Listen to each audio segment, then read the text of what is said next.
এবার কন্টেন্ট ক্রিয়েটরের সুখবর দিল জনাব মোহাম্মদ তারেক রহমান। ভিডিওর আগে শোনে। অনেক ইয়াং ছেলে মেয়ে আছে কন্টেন্ট মেকিং, কিন্তু কন্টেন্ট মেকিং এর প্রপার পলিসি আমাদের দেশে নাই। কন্টেন্ট মেকিং এর প্রপার পলিসি নাই। এখন আমরা যদি সেই পলিসিগুলো কি কি হবে, আমরা যারা করে তাদের সাথে কথা বলছি, তারা ওই স্ট্রাকচারটা তৈরি করছে।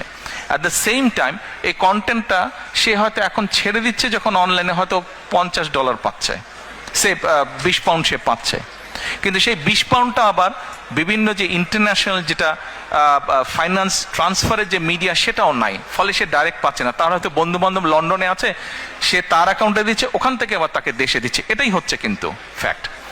এখন আমরা যে গেটওয়ে আছে, বিভিন্ন ইন্টারন্যাশনাল মনিটারি গেটওয়ে আছে, এদের সাথে আমরা কথা বলছি যে ভাই আমাদেরকে এই ব্যবস্থাটার সময় অ্যাডভান্টেজ দেওয়া। ফলে হচ্ছে কি, যে কন্টেন্ট মেক করছে, যেই ছেলে মেয়েগুলা কন্টেন্ট মেক করছে, তারা কন্টেন্ট মেক করলে তাদের পেমেন্টটা যেমন ডাইরেক্টলি পাচ্ছে, পলিসি যখন স্টেট গভর্নমেন্ট যখন পলিসি তৈরি করবে, তখন হবে কি তার ইনকামটা বেড়ে যাবে।